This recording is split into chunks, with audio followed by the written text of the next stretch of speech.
Hello and welcome to the latest episode of the Terrace Scottish Football Podcast. I am your host, Craig Fowler, back once again, deputising for Sean McGuigan, who is just back from his holidays and in no fit state to talk about lower league Scottish football, having been in Tenerife for a few days, getting pished. But I am joined by a man who can more than make up for Sean's absence, and that is Craig G Telfer. Craig, how are you? I'm good, Craig. I'm good. I've had a fruitful day, both physically and spiritually, and I'm hoping, praying that this discussion about lower league Scottish football really caps it off. So thank you for joining me. You're very welcome. You're not going to ask me how I'm doing? No? Well, because when I listen to these podcasts and says, how are you doing? I just end up fast forwarding the 3 minutes of you talking about how hungover you are, or some stories about some strangers you met in the pub. It's just get to the football. But I know this has been a particularly different day for you. So please tell us about what you've been up to over the past couple of days. Yeah, so in the process of moving in, with my girlfriend moving in with me, she's got her own cat. So it's bringing two cats together. It's not like bringing two dogs together. Very, very different vibe. Very different species. Like two dogs together, like immediately they meet each other, probably just be best pals, and that's it. Two cats, a lot more territorial. So I've had to, last night we spent about 45 minutes attaching this screen between the living room door and the rest of the house. So one cat is in one half of the house. In fact, you might even be able to see him behind me. There he is. You can just see him slightly there in the left corner. Could you move your chair so I don't see him? I don't like cats. So that is not actually Nacho. That is Shadow. That is Gillian's cat. Nacho's in the other room, and Nacho is so far not a fan whatsoever. He has been sitting, glaring at him through the screen door, yowling and hissing and basically being like, who the fuck is this? What the fuck is he doing in my house? Well, that's a fair point, Fowler, because for you and I were talking, I think, over the weekend about perhaps going down to Stranraer versus Forfar Athletic on Tuesday night, for different reasons. You had never been to Stair Park before, so it was a good opportunity to get it ticked off your list. And I was looking to get my Stennis Muir signed jersey completed by asking Forfar attacker Bradley Rodden to sign it. He's the holdout at the moment. Well, it's not a holdout. He's not refused to do it. I just haven't been able to be in the same vicinity as him to get it signed. There's a dual purpose there. And then when you said that you weren't able to come because you were doing this thing with your cats, I was going to reply saying that you're making a big mistake on a number of levels. I didn't send you that a text message. I'm going to tell you that just now. But it's your life. You know, you're big enough to deal with these things on your own. But don't come crying to me when it all goes badly, irrevocably wrong.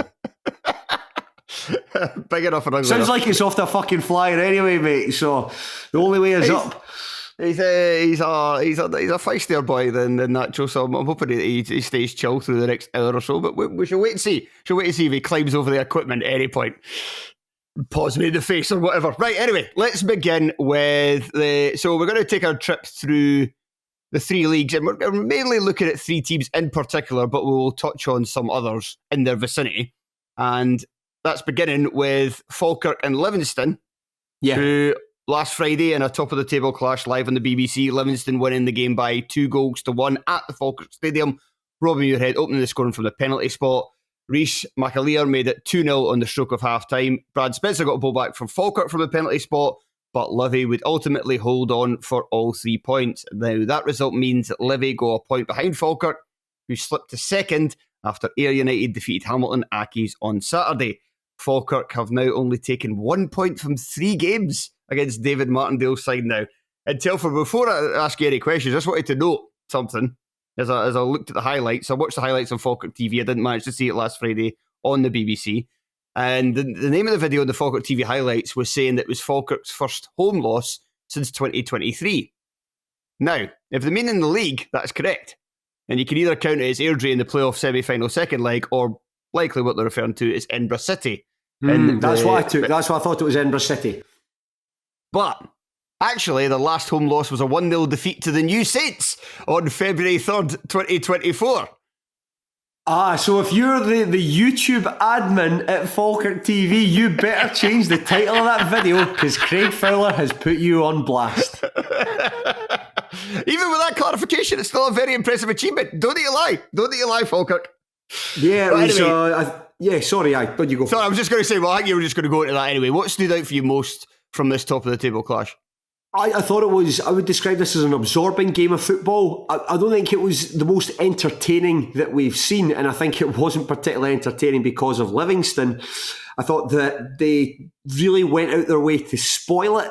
I think particularly with their team, anytime Falkirk tried to counter, particularly through Ethan Ross and Calvin Miller, I think Livingston were just taking turns to foul them, really. And I would need to go back and check, but I think all the Livingston bookings in that match, I might be wrong, but it felt, maybe it's a vibes-based thing, but it felt like all the Livingston bookings in that match were exclusively because of fouls on Ethan Ross and Calvin Miller.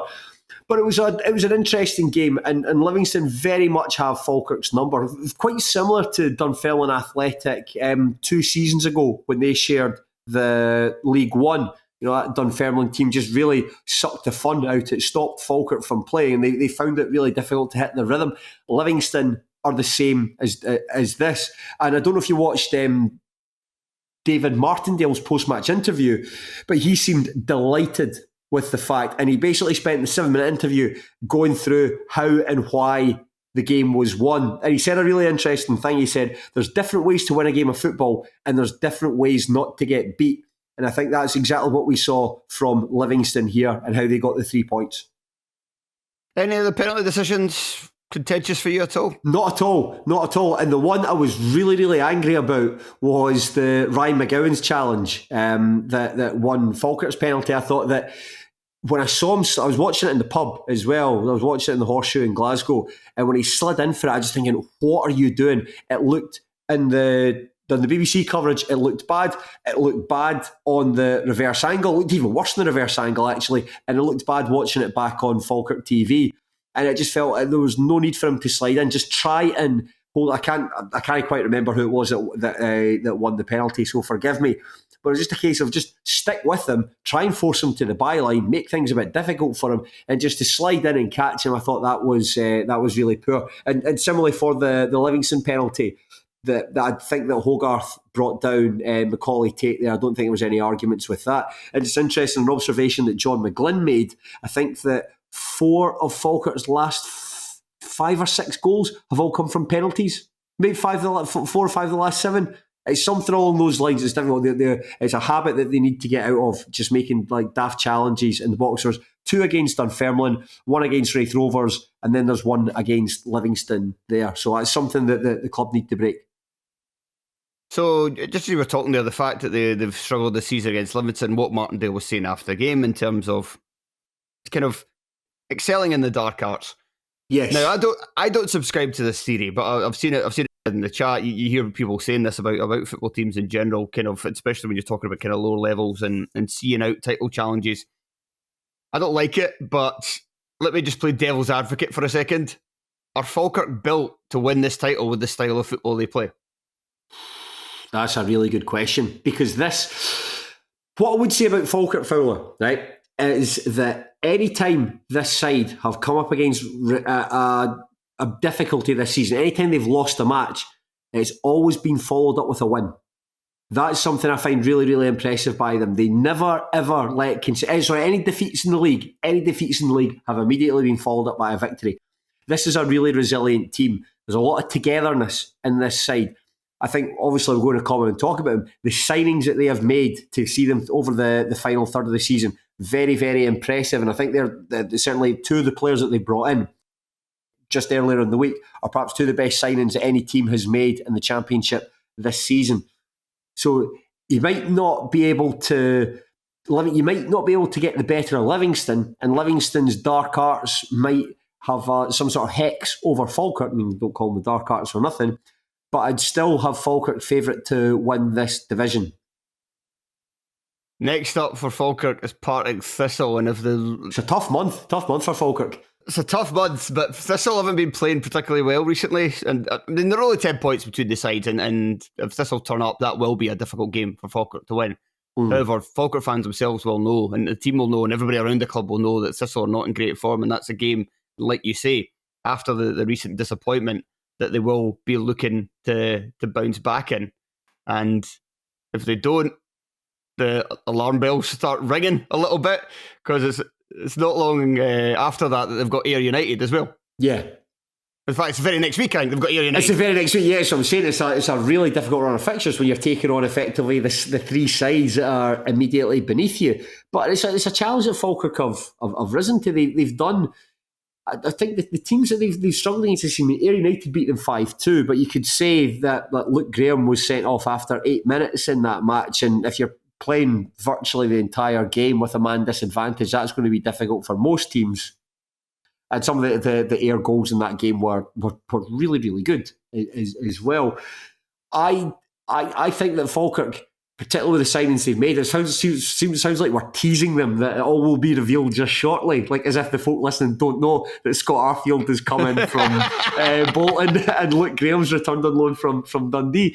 But these are the two players. I think they're really going to galvanise the squad. Certainly, if they've galvanised the fans. If you saw the reaction online, particularly to Arfield's return to the club, I think that this group of supporters, they just want to fast forward it to Saturday afternoon, just so they can see this team in action again. And like I say, if there's any team that can bounce back from disappointment, it's Falkirk.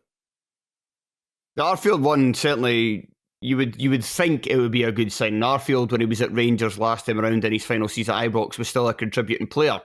But he is at that stage of his career where it is possible that a player just completely falls off a cliff. He's been playing at Bolton in League One. Now, obviously, League One to the Championship in Scotland, it is a drop down. Like there's no getting around that. So, you would still presume that he will go to Falkirk and he will do a very good job for them. But you do just kind of get this whiff. It's just like there's so many times in football where a team battling for the title makes a big kind of marquee January signing. It's somebody that you might have thought was maybe like above their kind of level kind of thing, and it doesn't go according to plan. I think the most obvious one is Aaron Ramsey going to Rangers. I also just kind of thought Tino Asprilla at Newcastle. Right, okay, wow, that's a very esoteric reference here. You know something, I've been thinking a lot about this and what it means for the team. I mean, have you watched his interview that Scott Arfield gave with Falkirk TV? I haven't, no. Right, see, if you're a Falkirk supporter watching that, you would be unbelievably excited by this, because certainly he said all the things that you want to hear from them. I think he said stuff like in his interview that I was part of the team that, I think it might have been his last game for Falkirk, he was part of the team that were relegated from the SPFL when they lost at Kilmarnock, am I right in saying? Yes, Ryan Flynn missed a late chance at Woodgate. That's right. I remember being in TSC call centre and the game was it being broadcast? Certainly we had access to the game, and I was glad when I saw him smash the ball over the crossbar from very close range. Very, very, very, very funny stuff. But nevertheless, I think with Arfield, it's not like Aaron Ramsey going there and I think being for himself, like Aaron Ramsey looking to get fit to, to get back playing for Juventus or to look for his move elsewhere. Arfield said that, I'm not I don't have the same, the pace that I did when I was younger, but it's like he's improved as a player, mentally, and what he's looking to do is, he said that he's been in the game that long, he knows when potholes are going to appear, and it's his job to make sure he can galvanise this group of players before the potholes become a problem. He wants to spot them. And then on top of that, you factor in just this emotional connection that he has with Falkirk. They're the team that gave him his start. He cannot wait to get out there on the pitch, and I think the fans can't wait to see him. And then, if you want to add another emotional element there, he's going to be wearing the number 37, which was worn previously by Craig Gowans, the young guy that was killed on the training pitch at Little Kerse. He was one of, I think, Arfield's teammates in the youth team there. Oh, there's a big emotional impact for it. So it's not like Aaron Ramsey going to Rangers, or it's not like, I think I saw you compare it to perhaps Craig Bryson dropping down to Stennismuir. Bryson was there thinking, I'll give it a go and see how it feels. Arfield is, I think, if this is his last dance, he's only 36, counting for 37. 36. If this is his last dance, then I think he will do everything he can to get Falkirk up there. I think the next 3 months, I think this is not the most determined he's been, but it's certainly there's a lot more riding on it than he perhaps had, like even playing for Rangers, you know.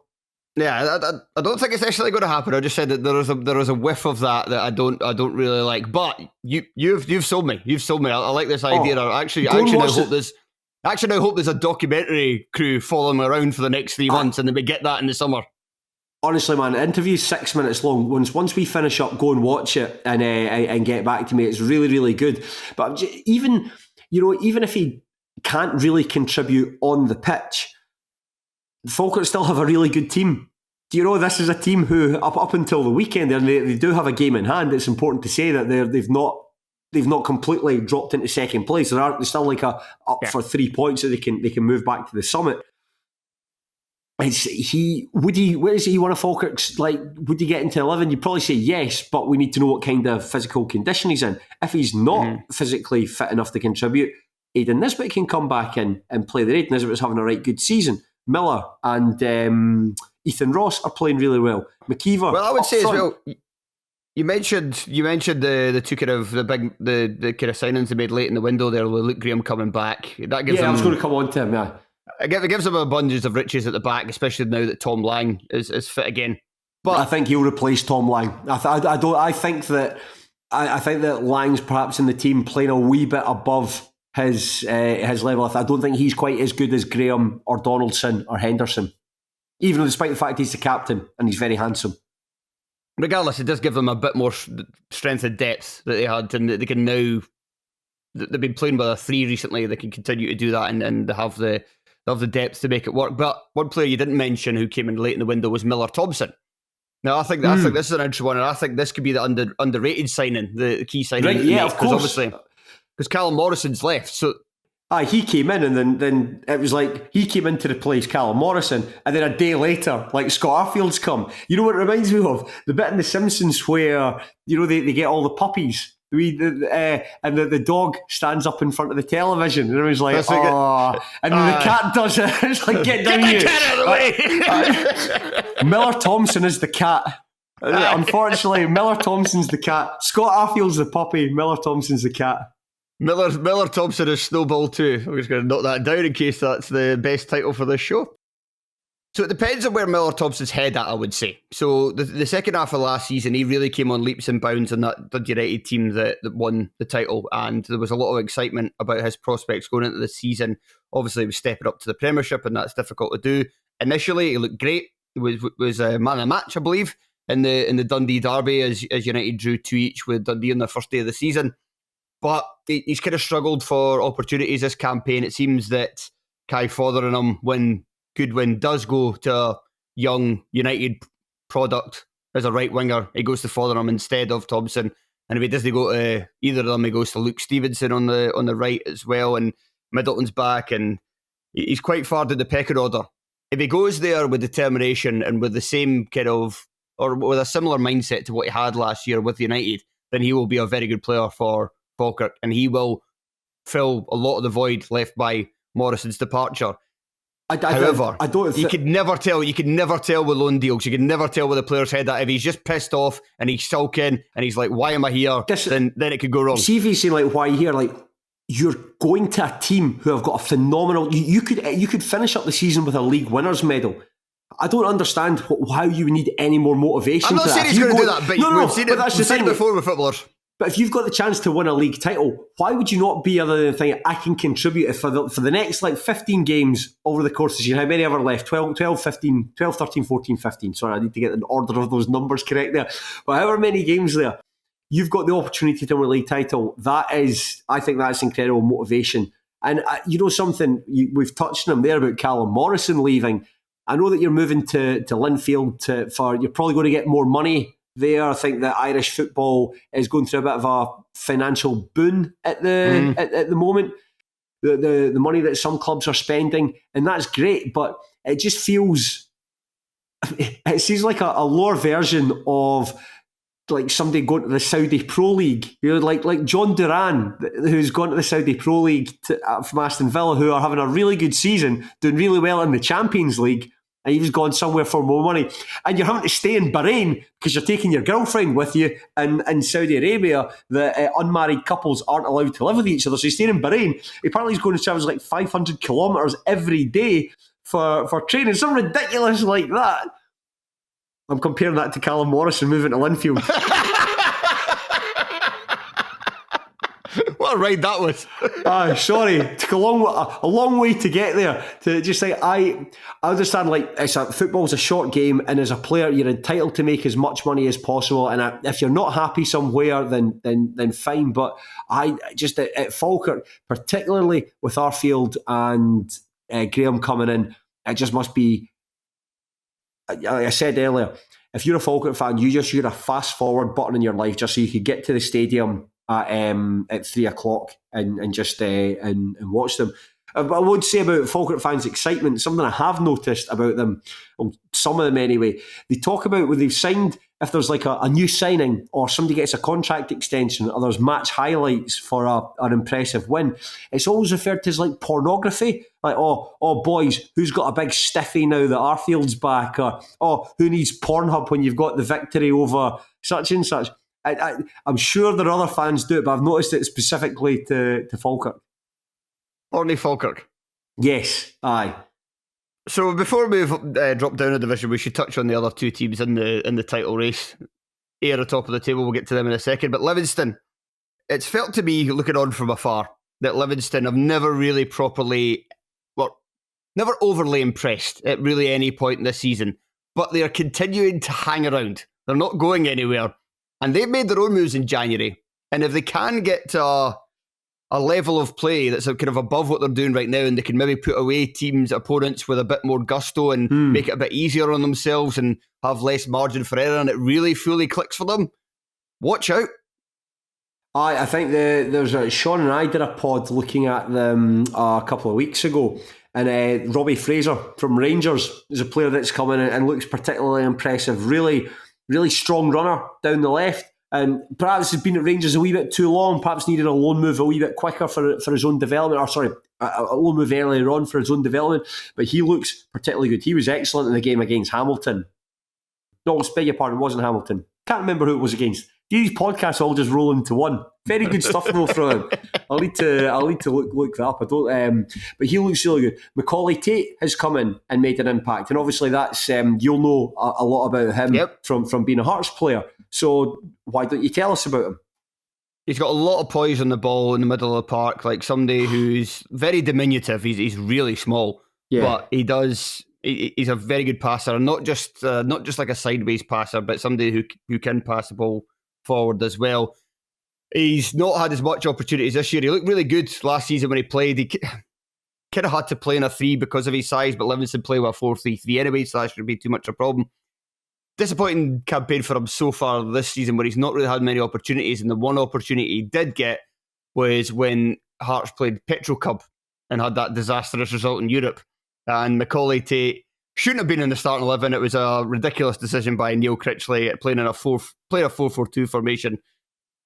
Tate was just showing up defensively. You saw it for that first goal, where he just wasn't busting the gut to get in and close down his man, and then the cross comes in and Hearts lose the opener.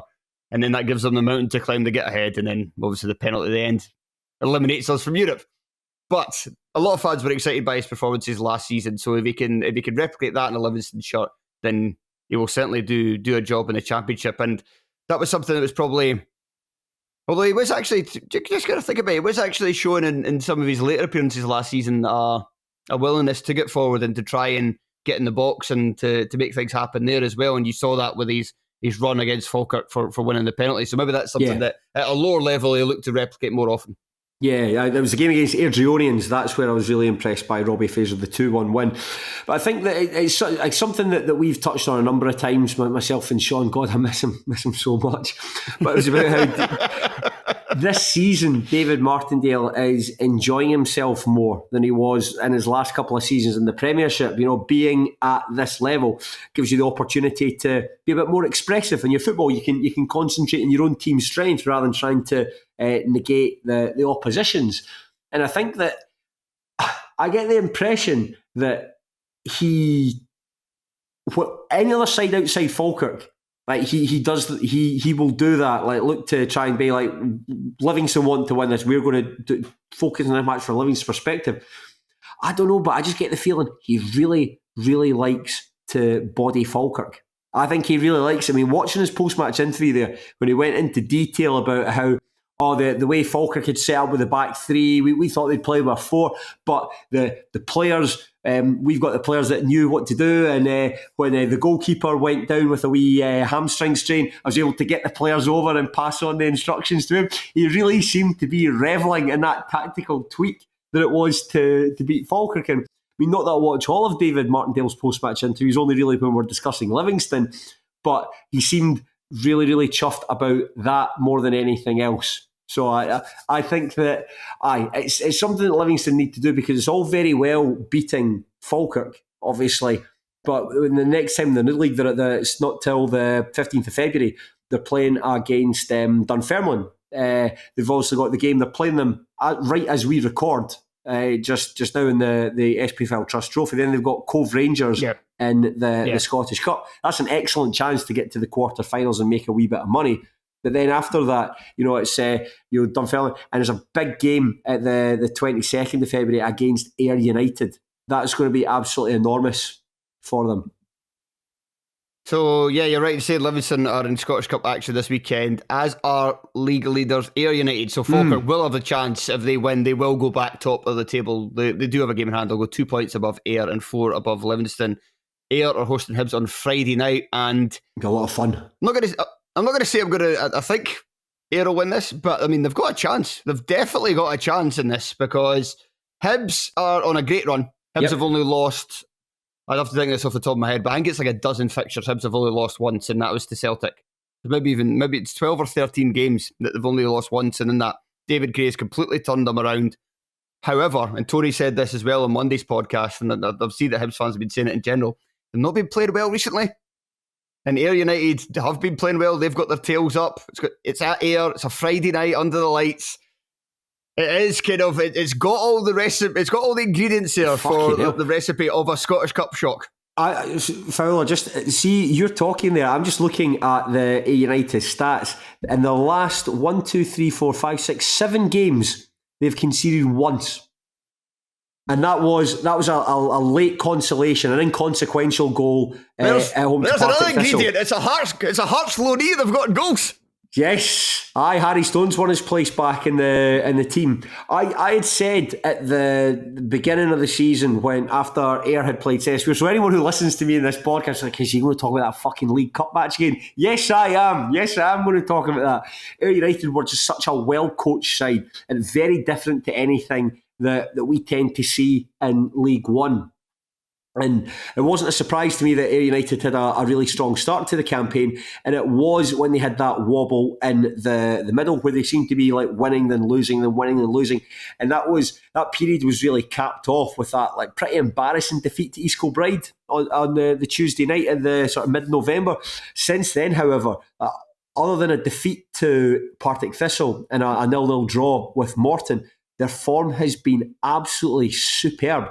Absolutely superb. They're scoring goals a lot of the time, and they're, as we mentioned there, they're just not conceding. They've got such a strong defence. I think that the transfer business they've done, I can't say I know too much about the young loanees that have come in, one from Rangers, one from Celtic. Curtis Main, we spoke about him on a Patreon podcast when we looked at some interesting transfers. I think if he's got that fire in the belly, can definitely give them something different in attack. He wasn't playing against Hamilton at the weekend. However, it's all moving in a very positive direction for Ayr. I think that's something that we've been guilty of on this podcast. We talk about Falkirk a lot, and maybe we talk about Falkirk a lot because they're the easiest to discuss in terms of they're on the television a lot. I think I don't know if that, I need to double check, but Falkirk do seem to be on the TV a lot on BBC Scotland or even Premier Sports. They've been on there a lot, and there hasn't been a big turnover in their squad, so it's easy to discuss because it's all players we're familiar with. So when we're picking games, just want to do the Falkirk one because there's a bit less research involved. So that's something that we've been quite bad at here. Whereas Ayr and Livingston, there has been a bit of a turnover in players, so you have to do your homework a wee bit more. Yeah. And that's something we've been quite bad at. So rest assured, Ayr and Livingston fans, when they play each other, myself and Sean, or probably you, the way it's going, We will be all over it. Do not worry. Right, let's move into League One, and the team we're going to focus on is not having a good time of it. No. Montrose. They were beaten 3-0 at home by Stennisweir last weekend, with the visitors going back to the top of the third tier with Blair Alston, Ross Taylor, and a genuinely world-class effort from Corey O'Donnell. Telfer, before we dig into Montrose, talk us through your experience of seeing that incredible goal. I was thinking of all the best. So I've been watching Stennisweir now for about 21, 22 seasons, and in the spreadsheets in my skull, so, you compare best player, worst player, best goal, worst goal, and so on. That's up there. I think that is a contender for the Puskas Award. Don't say that lightly. I do think this could be a contender for the Puskas Award. It's just a shame that that wasn't filmed in a better quality camera that you could really enjoy just how good a strike is. Our last trip to Montrose wasn't fantastic, really. I mean, the club had boxed all the away fans into just a section of the grandstand at Lakes Park. And one of the best things about Montrose is the ability to go behind the goals. And I'm grateful that the club were just thought, well, there's about 30 of these guys, just let them have behind the goals and so on. O'Donnell, so we were right behind it for a start. We saw two really good goals. Ross Taylor's goal was very, very well taken. Nice counter-attacking goal and a really good finish. But O'Donnell's goal, there was a couple of moments early in the game where he was put through and had the opportunity to play in a teammate. There was one actually about 5 minutes previously where he had the chance to square for Scott Tomlinson and didn't.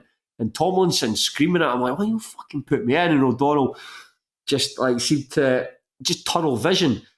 But this, when he got the ball and he did that flick, we're just thinking, well, that's class. You've opened up the space. Take it into the corner. And then he just hit it. And it was like, imagine someone in a hang glider just going over your head. And it was just, the ball was gliding into the net.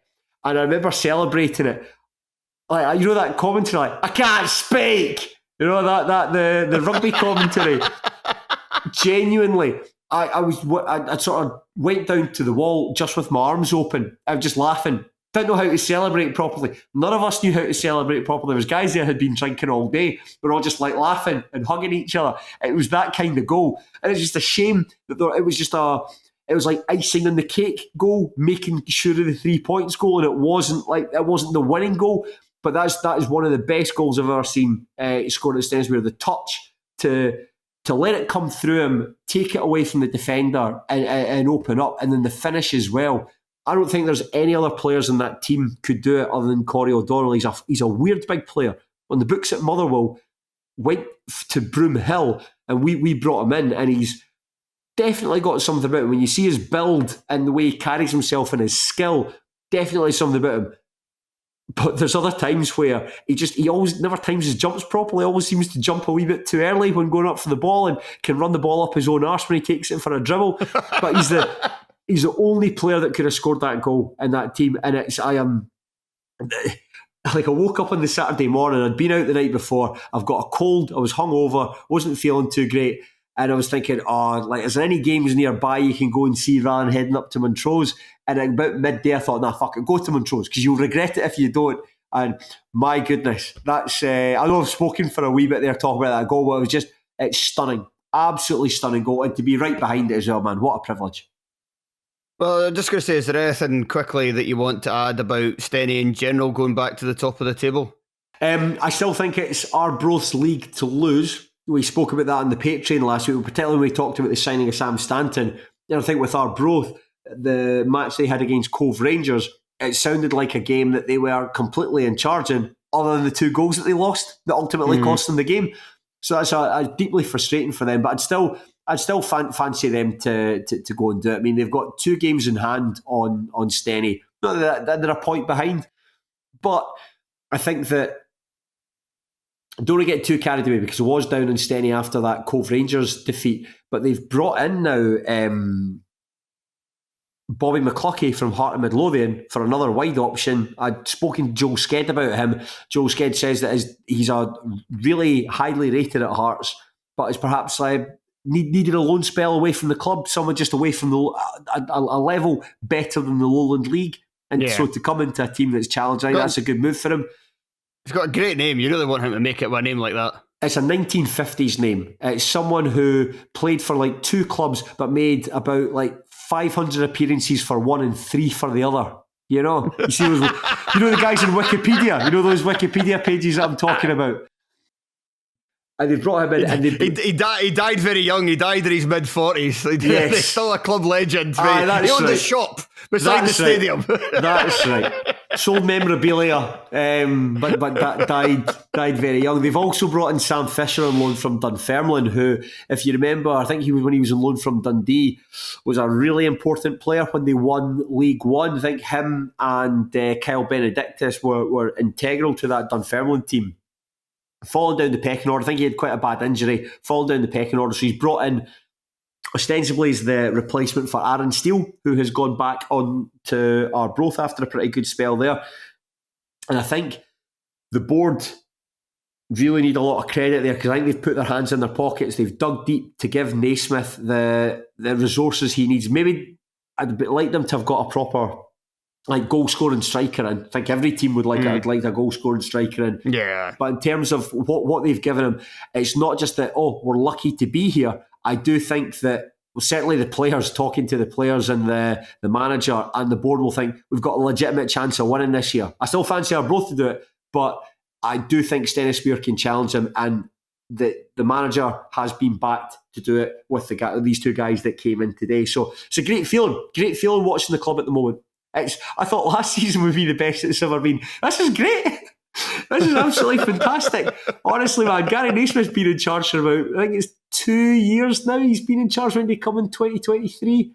I tell him the sort of the final third of the 2023 season. It's been magic. Absolutely adore the guy. Brilliant. But enough about Stenny, because we talk about them all the time. Yes. As for Montrose, so they started the league campaign with 4 wins and 4 draws from their opening 10 fixtures. That's respectable. Good top half of the table form in most leagues. Enough to have you as a title contender in League One this campaign, but since then, things have gone from bad to bone to worse.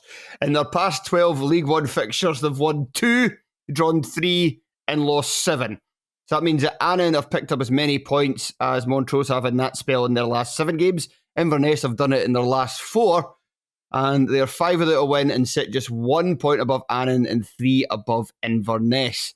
Now, Telfer, before we come to you to give a bit more in-depth insight, I just want to give you my thoughts just looking at the lineup on Google.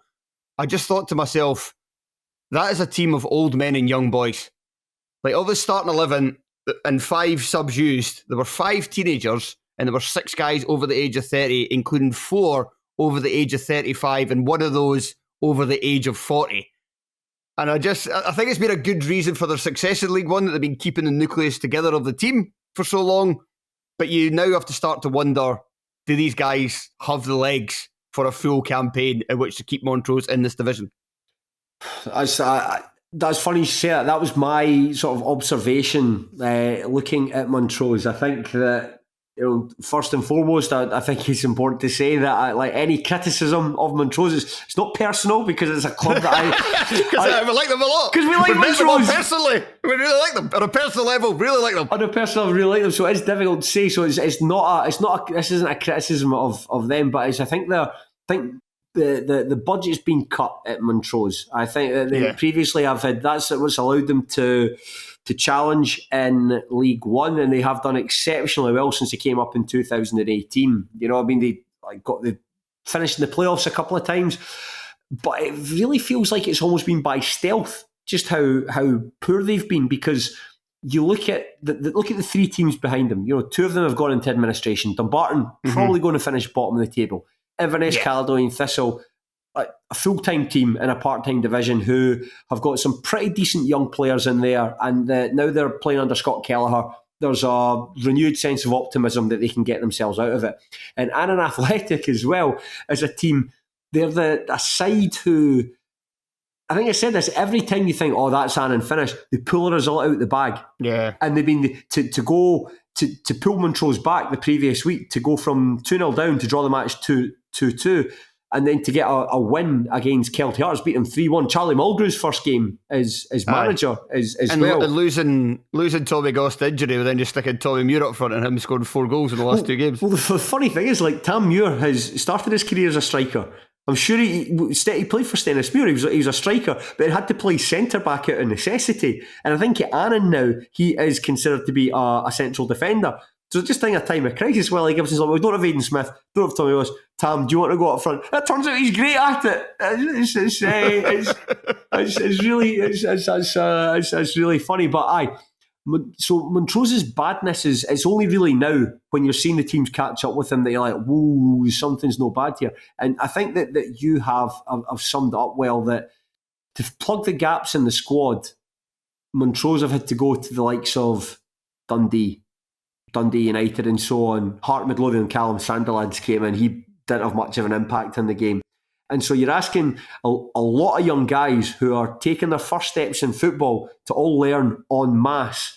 And I suppose that it's if you're going to learn from like Sean Dillon, I'd say Sean Dillon's perhaps one of the most iconic players of the lower leagues from the last 5 or 6 years. He's had an incredible impact in Montrose. But it feels like it's got to put together. It feels like there's, as you say, that bracket of players in the middle is perhaps missing. The guys who have probably got like 250 games behind their belt and are in their under the belt and are in their like 27, 28.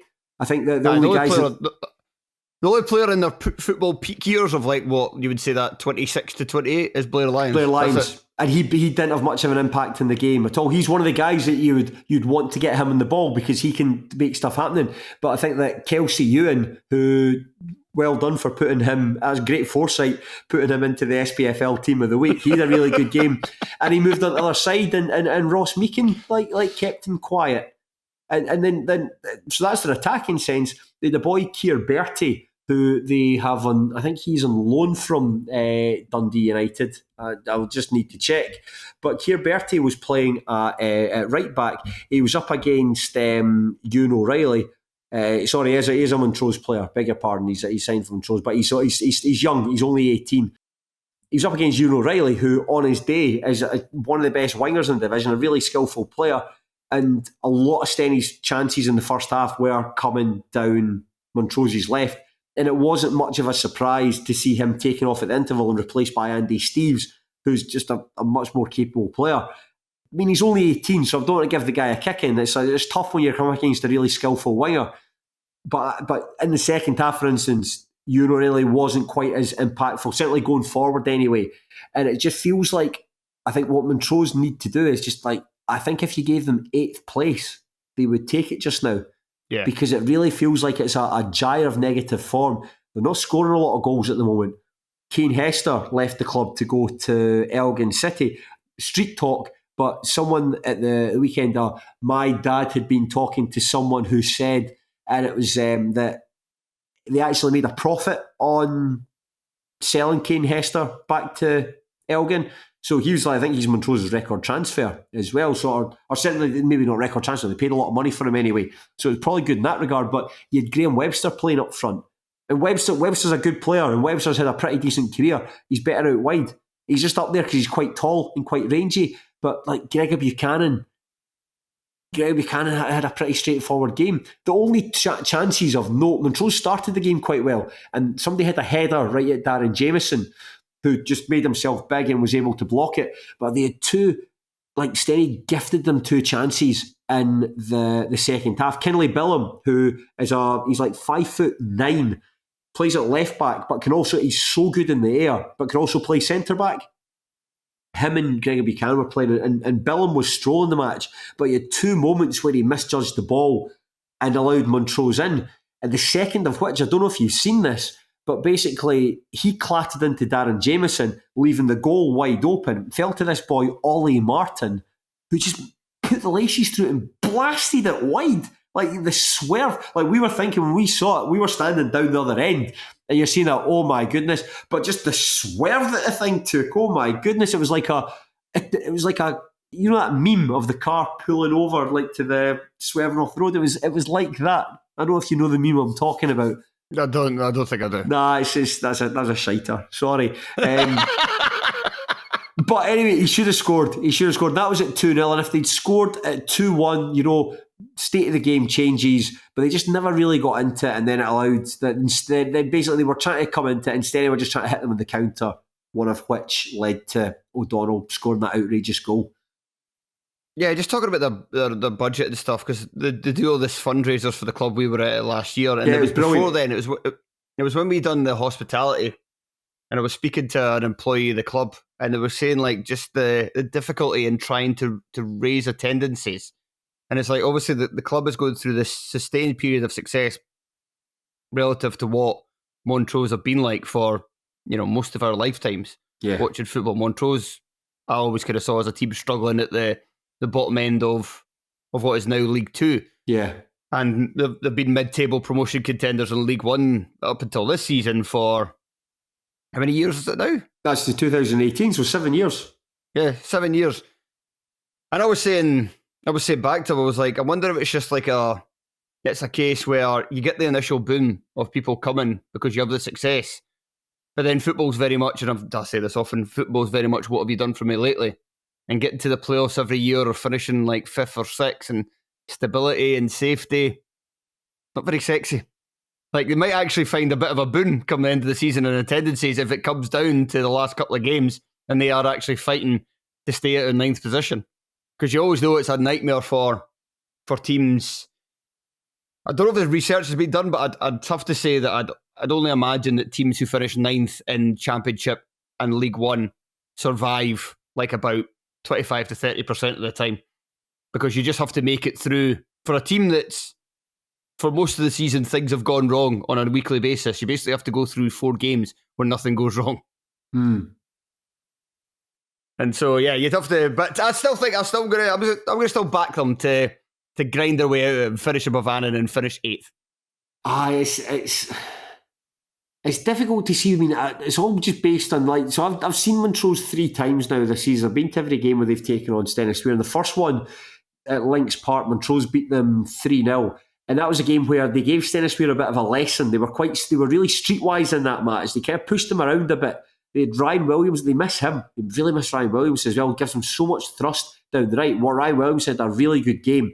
And it was for having been out of League One for such a long time. You would go to games and you watch match highlights, but until you're actually watching your team, who you watch every week, and you've seen them throughout the course of that season. So you've got your comparison. This is a League Two team, all effectively stepping up en masse to who are a good League One side. That was a match where I was like, ooh, right, this is a step up in quality. However, we played them at Oakville View a couple of months later. Not much between it. Stenny won through forcing a goalkeeping mistake and pouncing on it. And then that game there. And I don't think it was a 3-0 game. 3-0 sounds like, when you hear a 3-0 scoreline, it sounds really one-sided. It wasn't really. Stennisweir were the better side, but I think the scoreline flatters them a little bit. So they're just stodgy, just a lack of creativity. You kind of get lines into the game. There's not much going on. And they are a really annoying thing where the goalkeeper will play it short. He was going short to the boy Mackenzie, who was playing at centre-back alongside Dylan. And then Mackenzie would take a touch and melt it up the park. Why is the goalkeeper not doing that? Just you just cut it in the middle, man. Cut it in the middle and just get the ball forward there. So, not great. I don't think there's any. I wouldn't imagine, because I don't like saying this, because I don't imagine Stuart Peachey's any bother. I think that he has got so much credit in the bank for what he's achieved at that football club. And I hope they're no bother. I hope they finish in 8th. I think that Montrose, similar to yourself, I thought they were a bit of a kiddie-on team up until they really got their act together in like 2016, I think it was, when they were... Up until they hired Stuart Peachey, basically. Pretty much. Up they hired Stuart Peachey, and I think that there's been a lot of investment in the club, and I think that for a lot of part-time teams, that's what you want to be. Yeah. And they're a club I really like, so I hope I hope they're able to overcome this tailspin. But it's based on that at the weekend and based on recent results. I mean, going 2-0 up at Annan and chucking that away, that's no good, man. They're not good at all. Right, let's move on to League Two, where there's three teams to talk about, one to kind of focus on in particular, but we'll dedicate just roughly about a similar time to all three, I'd imagine. But Telfer, Yes. before we start, now I myself and fans of this podcast will know for the last 18 months that you have been a fan of Spartans as a football team, but you weren't big on their Twitter account. I'm guessing that's still going to be the case after a picture was snapped of you during Spartans' 3-1 victory at Stirling Albion on Tuesday evening as you hungrily bit into a pie and people were saying nasty things about your appearance. That screenshot was put in 6 different group chats that I am part of. Six different group chats that I am part of, and I was sitting at the game. I was there myself. This was last night on the Tuesday night. Because we were that was I was going to go to the football, and ideally, yes, it would have been the Stranraer Forfar match, but the next best thing, just half hour down the road and so on. So to go to the Stirling Albion game, and plenty of time. Had a pie. Phone goes. It's a fucking hell, man. You've really caught me. That's my Ed Miliband moment there. To be fair to you didn't look that bad. I'm not sure anybody looked that bad. And Ed Miliband eating a bacon roll. Yes, that was my Ed Miliband moment. It was. I was just thinking that was they're going to have another Amy Winehouse on their hands. That's what I was thinking. That is what is going to happen to me. I'm going to get driven to madness by the Pats. That's quite funny. You just got to laugh. It was. It's really funny. Just having a steak pie at the football, and then you get shared, and then like somebody called me a fat greasy prick and stuff. That's celebrity for you. That's the price of fame. And how was the pie? It was all right. It was all right. It's not the Stirling Albion. I think they've got a pie of the day. And I know that Stirling Albion in the past I've do some pretty, I'm going to use the word again, esoteric pies. Stuff like a kebab pie or a chicken chasney pie or like a nice like if it was a burn supper, like a haggis, neeps and tatties pie. There was no pie of the day there. I just went for a steak pie and it was fine. I'd give it a solid 6.5 out of 10. Right, so let's talk a little bit about Spartans because they are starting to click into place a little bit after a disappointing first half of the season. They've won 6 of the last 10 games in the league with a draw. On Tuesday, the game was done and dusted by the 50th minute. Jamie Dishington added to Blair Henderson's opener just before half-time, and then Henderson notched a second 5 minutes after restart. Stirling, all they could get was a late consolation through Dale Carrick. What did you make of the Spartans? Certainly a lot better than the last time I saw them. Last time I saw them, they lost 2-0 at Edinburgh City, and they were completely outplayed. They offered very nothing. Here, however, very, very comfortable. It was the game itself. It was pretty level. Not a lot happened up until the goal, and I think that might have been the first shot on target. And I'll be honest and say I was looking at my phone at the time and missed it, so I can't even tell you what happened for the goal. And there's not been any highlights posted yet. There's no highlights yet, so I've no idea. It was Blair Henderson. I'm going to assume it was a header. That's my assumption. It's Blair Henderson, ball player at the box, heads it into the goal. A close range finish. A close range finish, yes. And then after that, Jamie Dishington, I think it's about 4 minutes after Jamie Dishington scored a good goal, the ball broke him in the box, and it's one of those quite a nice hooked finish. He sort of was hitting it sort of like slightly with his back to it and was able to just hook the ball over, and Derek Gaston had no chance. And from that point, I think it was about 37 minutes, from that point to up until Dale Carrick's goal, it was cruise control for the Spartans. Absolute cruise control where everyone, suddenly it was like somebody flicked a switch. All the players appeared supremely confident. Everyone wanted to get on the ball. Everyone was trying to do like risky things that they might not necessarily do. Take an extra touch, try a more ambitious pass. And a lot of the time it was coming off. And in that, they really seemed to be enjoying themselves there. Thought that James Cragen had a good game in the middle of the park. Blair Henderson, not a player I particularly rate. He had a good game and caused like Stirling Albion a lot of problems. And Kevin Waugh and Ayrton Sonker at the back just didn't have much to deal with. And the stuff they did have to deal with, they were pretty straightforward for them to deal with. There's one good story about this though. I was texting. I've got an associate of mine plays for the Spartans. I don't want to say too much. I don't want to say too much about it. I don't want to give his identity away, but I was texting him like before the match saying, listen, are you going to be involved in this? Because he was injured and he missed the last week's game. And he said, yeah, most likely to be in the bench, but I'll see you there. So I bought my ticket online, and about 15 minutes later I got a text saying, oh, just like, I won't be in the match day squad, so I'm not travelling.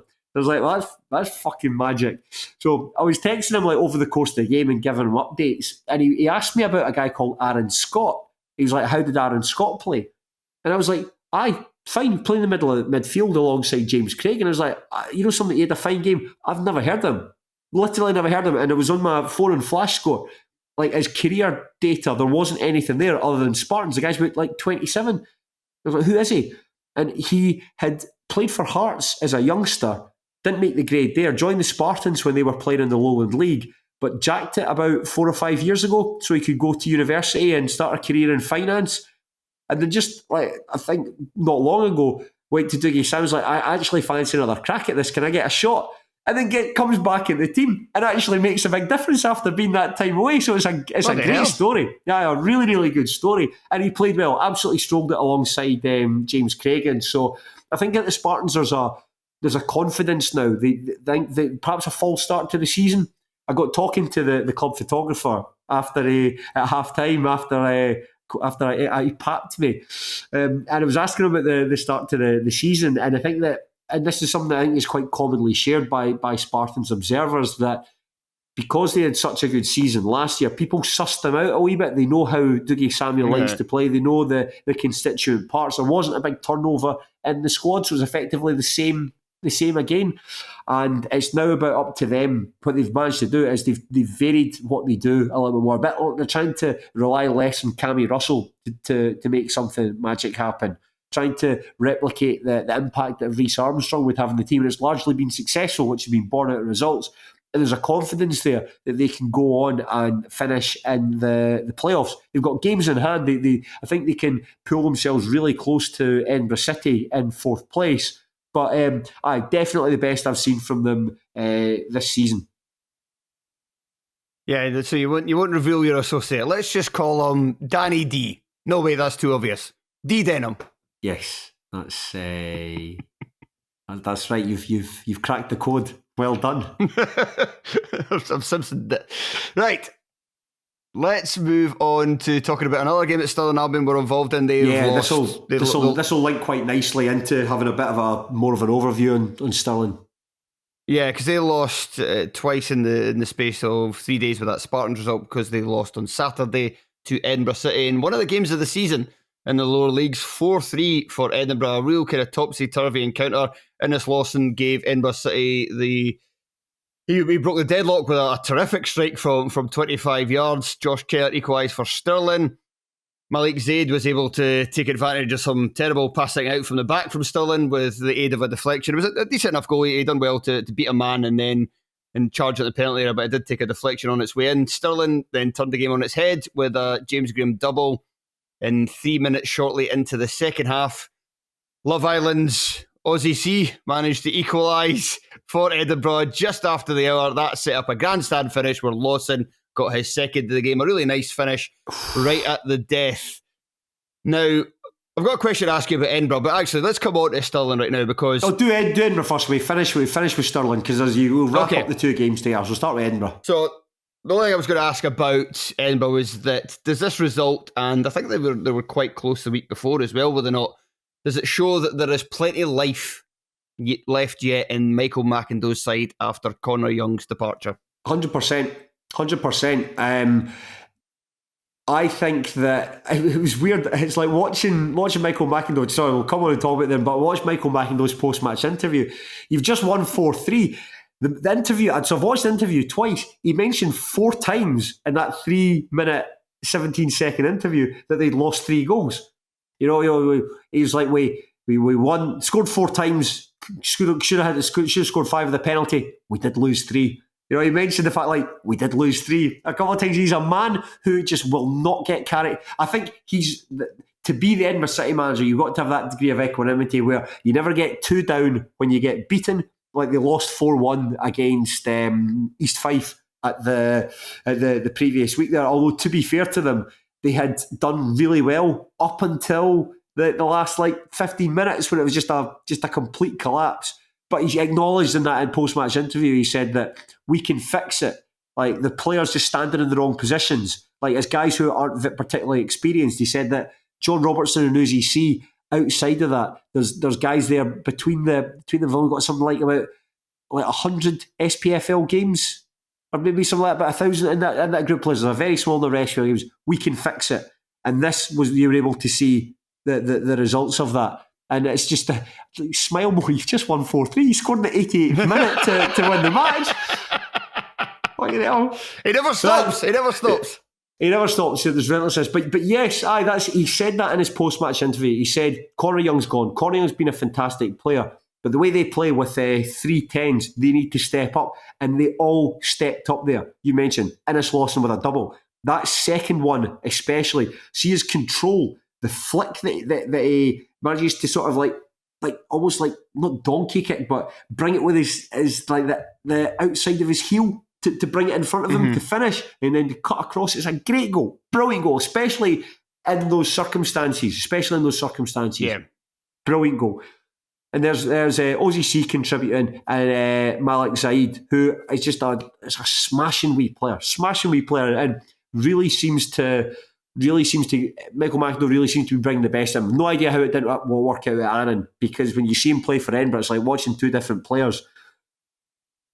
That's the challenge, is for them to step up. And on top of that, Tui Daramola, who, I'll be honest, when I saw him against Clyde, wasn't too impressed by him. A lot better here, but on a different day scores. But McIndoe knows that it's coaching. There's a good player in there. He knows that it's his coaching that's going to make Daramola a better player and make him score the goals that Edinburgh City need. So, Connor Young's a big loss. But if you can get these players all stepping up en masse, as we saw against Stirling Albion, I don't think he will be as keenly felt as others might predict. I think Edinburgh still think they're going to finish in the top four. Right. They're the best. I'd say it all the time. I mean, me bigging up Michael McIndoe will be absolutely fed up, but I do think they are one of the best coach clubs, relatively speaking, one of the best coach clubs in Scotland just now. Right, let's get to Stirling. So Let me set the scene first of all. They were champions of this division 2 years ago. Last time out, they made a promising start to life in League One before eventually dropping off pretty dramatically after failing to beat Annan on the last day of the season, who had come from nowhere to survive. They lost in the playoffs. Darren Young was sacked, a decision that wasn't all that popular with the support. He was initially going to be replaced by Chris Aitken until fans got wind of it. The board then had a change of heart and decided to hire Alan Mabry instead. Unfortunately, by this point, some of the kind of pre-season had been eaten into, and that might have affected their plans in terms of signing players and how Mabry could get his squad set for the new campaign. And it hasn't been a catastrophic season by any means. They're sitting in sixth. But they've never really looked like proper promotion contenders at any point. They've never really got going. For what you've seen of them, what are their big issues? On Tuesday night, there was some fans there that were getting quite antsy. There was a couple of misplaced passes, and folk were like really unhappy. You could hear some of the shouts from the crowd into there, and the team were booed off at half time. They'd gone 2-0 down, and they were booed off at the end. And I think if Dale Carrick hadn't scored that consolation goal, and they had a chance, I think that he scored the consolation goal, and they had a decent chance, a sort of half chance to come back, to really come back into it, was missed. I think the booing would have been a lot worse at full time. But anyway, booed off the pitch at both half time and full time there. And I remember thinking, like, bloody hell, they're quite miserable, this group of fans. Like, given, as you say, like where the team have been recently and what they've achieved. But I was looking at their recent results. They've been really quite poor, Fowler. Like, really quite poor for a long time in this division. And I think there's now certainly a thought there that Mabry might not necessarily be the man to lead them forward. So, for instance, just that since the start of November, they've only won 2 games. That's a long time. And it's having spoken, I think we touched on Stirling Albion when we talked about them last week after they beat Bonnyrigg 3-0. and we'd said that, this team's in a lot better shape now than it was at the beginning of the season. They've been able to bring in a sort of core of experience. Ryan Shanley's come in, Adam Brown, Josh Kerr. They've all come in, guys who have got a bit of pedigree. They should be able to help them galvanise youngsters. Based on what I saw, that wasn't really the case. And like I say, it was a bit of a stroll for the Spartans. And Stirling Albion, the only time they looked like they were going to score was from a set piece.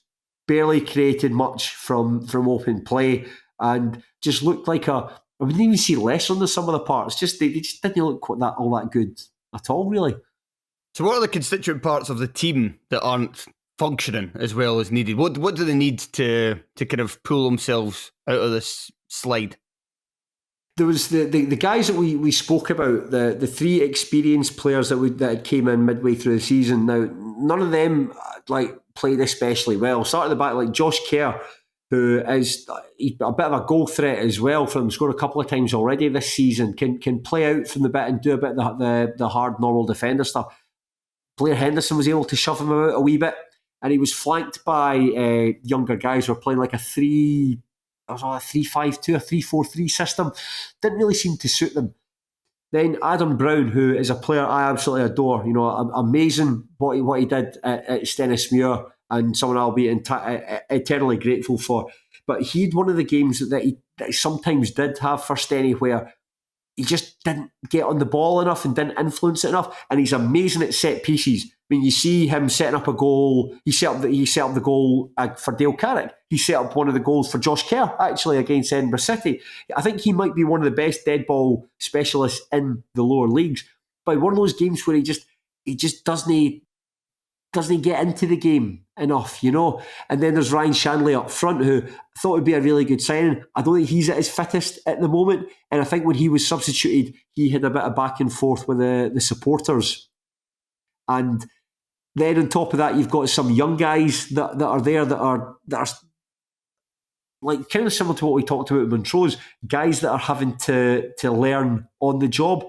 There was a bit in the second half. Spartans created a really, really nice chance. It was actually perhaps the best bit of play in the game. It was a nice wee triangle of passages down towards the stand side. And James Cragen played the ball through. It might have been for Bradley White. Can't quite remember. But he was able to play the ball in. And Gaston came out and made the save. And Adam Brown went off his head. I think it was Leighton Grant was one of the players. And I think the other player might have been Scott Constable. So two young guys, but they were basically just their body shape wasn't quite right. So it was quite easy for the Spartans players to play around because they weren't on their toes in that space able top. They were quite static, and he's like screaming at them. I remember thinking, geez, it's quite easy to lose the head at young boys, like 18-year-olds, and scream at them if you're not playing well. Because he gave the ball away. Brown gave the ball away like about 60 seconds later. But thinking in that environment for a young boy, that's what it needs to be like. You do need an older player. Like if you're not not behaving is the wrong word, but you know what I mean. You're not. Yeah, I know what you mean. You're not reacting to what's going on in the pitch properly. You do need someone to fucking say fucking get into it, and just You saw that as well for the goal, like against Edinburgh. Ennis Lawson's goal, you can see the interchange of movement. It's like you and Devaney, who, I mean, to be fair to Devaney is an experienced player, he's not a young guy, but hasn't played a lot of football. I think this was actually his first appearance of the entire season. He'd been without a club since leaving Alloa in the summer, and he's just, again, a bit static, and he's not aware to like Zaid flipping that ball into Lawson. And we mentioned there's a great touch from Lawson and a great finish, but there's all these things are just players not just doing their job properly that are allowing these things to happen. And on top of that as well, the other thing I noticed, I'm talking a lot here, but just a lack of aggression. Just a lack of aggression where and what I mean by that is just losing a lot of, like, see if you lose your first balls, win the second, but they didn't win a lot of the second balls. And that's why it's quite easy for Spartans to deal with, And that's kind of thing that could just come with a lack of confidence as well. Like you said, they've only won 2 games since November. Like, fans usually get on them for like stuff like that, like a lack of fight and so forth. And it's not necessarily a lack of fight in terms of they can't be arsed or they're scared or anything like that. It's just kind of a lack of confidence saps your energy, and when you don't have as much energy, you don't have as much energy for the fight. And that's what it kind of sounds like Stirling are going through at the moment. I think that's fair to say. I think, but we always recognised it was going to be a transitional period for Stirling, having been relegated. Darren Young moving on. The debacle in the summer. Or the debacle in the summer. Like a lot of young guys that are coming in, and it's a team, I think, that Maybury probably hasn't had as much money to, certainly up until recently, hasn't had as much money to work with it than they would have liked, and is having to make do by putting a squad together that isn't perhaps as balanced as he would want it to be. So it's always going to be a transitional campaign. However, on current form, I think they're quite grateful that Forfar Athletic are so far behind everyone else. And yeah, Forfar have got games in hand, but as we said last week, there's a difference in having games in hand when you're looking to try and challenge for something and games in hand when you're down the bottom of the table. I think they're grateful that they're down there because the way it's going for them, and the way it's going for a lot of the teams that are down there, you're thinking, to quote Bono in Do They Know It's Christmas, tonight, thank God it's them instead of you. There's the name of your episode there, Fowler. There's the name of the episode. There's the name. So, not great, and it's certainly one to keep an eye on anyway, and I'm sure we will. Yes, indeed we will. Craig, I think that'll do us. Thank you very much for joining me. What's your plans for the weekend? This weekend, I am going to watch the Championship football on Friday. Saturday, it is Stennispear Queen of the South. Queen of the South, by the way, do you know they haven't won an away game in the league all season? Oh, wow. They've only picked up 3 points on the road all season in 11 matches. Now, to me, that suggests that one, Stenny are going to win comfortably, or two, the law of averages say that they're going to win at some point. So I'm going to watch that, and then I am going out with, for some friends, it's, no, I can't say, I'm going out with my girlfriend. Okay. That's what Fair enough. That's what I can't go into too many details about what I'm doing. I am looking forward to it, however. What about you? So on Saturday, my dad is coming through. I was gifted 2 tickets to the Tenants tour, and so my dad was just basically said, like, is there a date free for me to come through on a Saturday when Hearts are either on the plane or away from home? And I was like, well, I'm actually quite busy for a few weeks going, but there is this, I've got the spare ticket for the Tenants tour, so he's coming through for that. So that's on Saturday, and then you'll probably head up back the road on about 8ish or something, so it'll not be a wild one on Saturday. The wild one is coming on Sunday evening, when I'm going to take Monday off, and as I mentioned on Monday's show, there won't be a Monday podcast next week. We'll do it on Tuesday instead, because Hearts are playing the Scottish Cup on Monday evening against St Mirren. But on Sunday, very late Sunday night, in fact, you probably call it Monday morning, is the Super Bowl. Oh, and fucking wrap the podcast up just now, man. You fucking... who are the Texas Oilers playing this time? Who gives a fuck, man? You and all those guys from your NFL Scotland podcast, nobody cares. Right? So I'm just going to have to step in and say there, you, the weird Borthwick brothers, some other guys drinking your pints of Sam Adams, I don't care. Don't drag me into this.